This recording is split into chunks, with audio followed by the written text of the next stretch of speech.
চীন ভারতের যুদ্ধ, এই লেগে গেল এই লেগে গেল। আমরা টিভিতে, ইউটিউবে, বিভিন্ন সংবাদ মাধ্যমে বহুকাল ধরে দেখে আসছি। ৬২ যুদ্ধ, ৬৫ যুদ্ধ, এই দুটো ছিল ভয়ঙ্কর। তারপরে মাঝখানে কার্গিল হলো পাকিস্তানের সঙ্গে, চীন নিউট্রাল ছিল।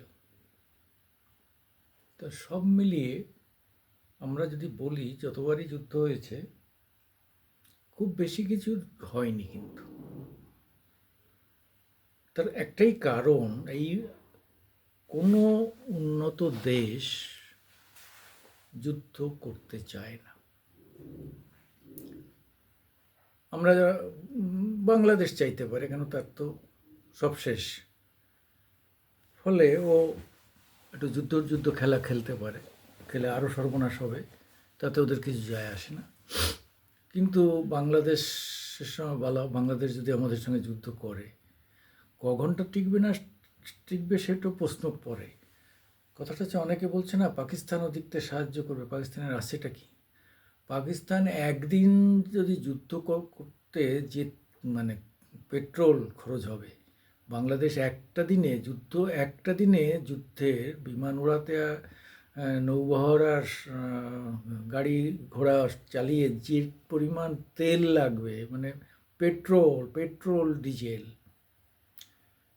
তার জন্যে যে ফরেন কারেন্সি থাকার কথা, এই দুটো দেশের মিলিয়েও 3 দিনের নেই। ফলে এরা কখনো যুদ্ধ করে। দ্বিতীয় হচ্ছে, চীন কেন যুদ্ধ করতে যাবে? চীনের টার্গেট হচ্ছে অর্থনীতিতে সে 1 নম্বরে যাবে। 29 ট্রিলিয়ন ডলারের অর্থনীতি হচ্ছে আমেরিকার, আর তার হচ্ছে 23 ট্রিলিয়ন ডলারের অর্থনীতি।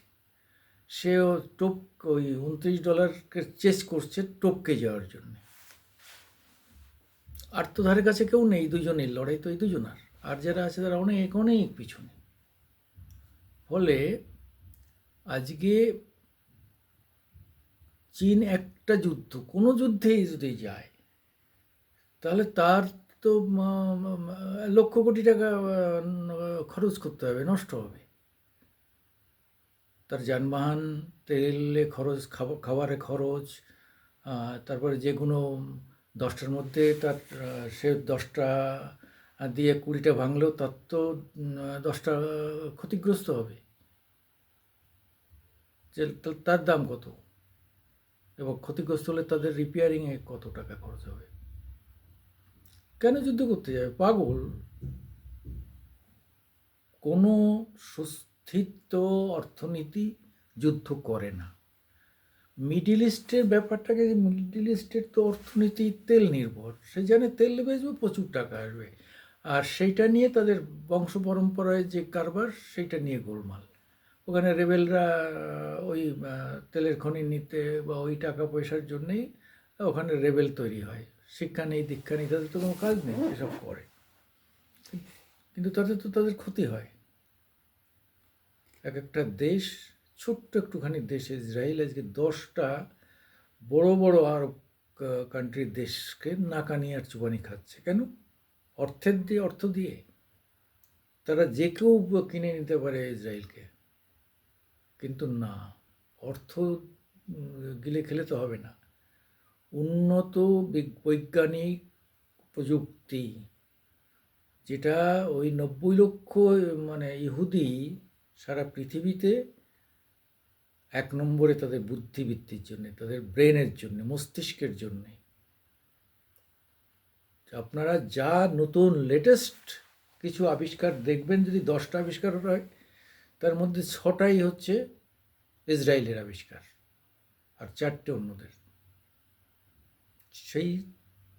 কাজেই সেই ইসরায়েলের সঙ্গে যুদ্ধ করে আজকে সারা পৃথিবী হা হয়ে যাচ্ছে।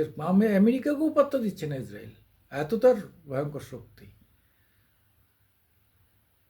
আর এই যারা যুদ্ধ করছে তারাও জানে, যদি খুব ক্ষেপে যায় তাহলে আমাদের এই সব কয়টা মানে পারমাণবিক বোমা মেরে উড়িয়ে টুড়িয়ে দিয়ে চলে যাবে, ওর একটুখানি রাষ্ট্র, ওর এই 1 কোটি লোক বাঁচলো আর না বাঁচলো কী যায় আসে, ও 50 কোটি লোককে একদম ধ্বংস করে দিয়ে চলে যাবে।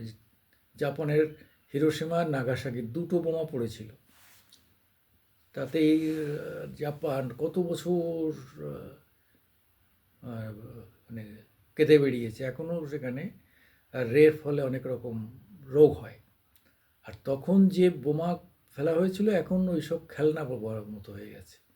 এখন যে বোমা, হ্যাঁ, সেই বোমা আগে সেই সব বোমার থেকে 100 থেকে 1000 গুণ বেশি।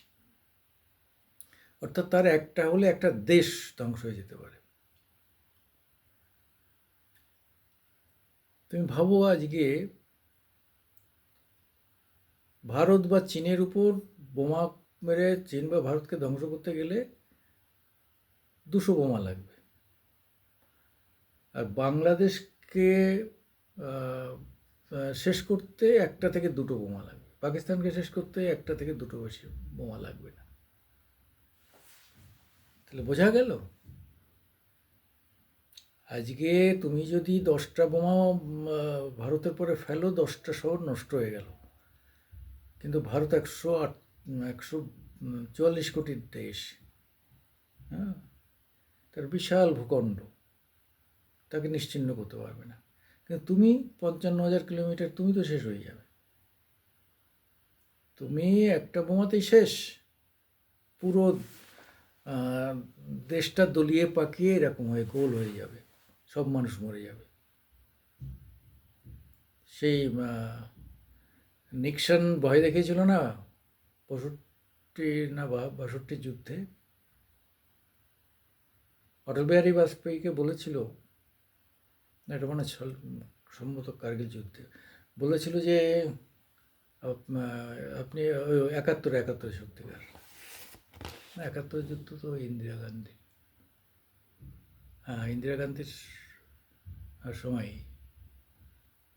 যাই হোক, কথাটা আপনারা প্রায় সবাই জানেন যে বলা হয়েছিল যে আমেরিকা বলেছিল যে তোমরা এইসব করছো যে তাহলে তো তোমাদের উপর পাকিস্তান বোমা মারবে, ওদের তো পারমাণবিক বোমা আছে, তোমাদের উপর মারলে তখন কী হবে, পারমাণবিক যুদ্ধ শুরু হবে। তখন তিনি বলেছিলেন যে, বাজপেয়ী বলেছিলেন যে আমরা, হ্যাঁ এটা ঠিক, পারমাণবিক যুদ্ধ করলে আমার প্রচুর ক্ষতি হবে, কিন্তু আমার দেশ শেষ হয়ে যাবে না। কিন্তু আমরা যদি 2টো বোমা মারি, পাকিস্তান নামক যে দেশটা সেটা মানচিত্র থেকে মুছে যাবে। ফলে ছোট দেশ 2-4টে বোমা মেরে দিলে এরা এমনি শেষ হয়ে যাবে। আর ভারতের পাকিস্তানের মতো কত গুণ, অন্তত 15-20 গুণ, বাংলাদেশ থেকে 17-18 গুণ আমরা। তাহলে ভাবতে হবে। সেই জন্য বলছি যে চীন যুদ্ধে আসবে না, পাকিস্তান যদি ভারতকে বাংলাদেশকে আক্রমণও করে, পাকিস্তানও আসবে না, চীনও আসবে না। কারণ হচ্ছে তারা জানে যে 2-3 দিন যদি যুদ্ধ করতে হয় আমরা এমনিতেই শেষ হয়ে গেছি, টাকা পাবো কোথায়, কে টাকা দেবে? আর যুদ্ধের জন্য কোনো দেশ কোনো মানিটারি ফান্ড টাকা দেয় না, বরং টাকা বন্ধ করে দেয়। যারা যুদ্ধ করে তাদের টাকাই দেয় না, তাকে তার টাকা বন্ধ করে দেয়। সাধারণত মানে এই যে সন্ত্রাসবাদী পুষলে তাই টাকা বন্ধ করে দেয়, হ্যাঁ, এফটিওতে ইসে কালো চিহ্ন পড়ে যায়, রেড হয়ে যায়, মানে এফটিওতে যদি তোমার কালো চিহ্ন পড়ে যায়, তুমি আর কোনো মানিটারি ফান্ড তোমাকে টাকা দেবে না, কেন তুমি সন্ত্রাসবাদী দেশ হিসেবে পরিচিত হয়ে গেলে। এই পাকিস্তানের সেই দোষ, মানে সন্ত্রাসবাদী দেশের তকমা আছে, কিন্তু বাংলাদেশে তো তা নেই। আজকে কেন বাংলাদেশ সেটা, এই যে হিন্দুদের উপর অত্যাচার করে আজকে সারা পৃথিবীতে আন্তর্জাতিক ক্ষেত্রে কি বদনাম হচ্ছে, ভয়ঙ্কর বদনাম হচ্ছে। এবং এই হুতি বিদ্রোহী যারা, হ্যাঁ, আনসারুল্লাহ তারপর জেএমবি, এই যারা আছে, এদের কার্যকলাপের জন্য যদি ভারত চায় ইউএনএতে বাংলাদেশকেও পাকিস্তানের মতো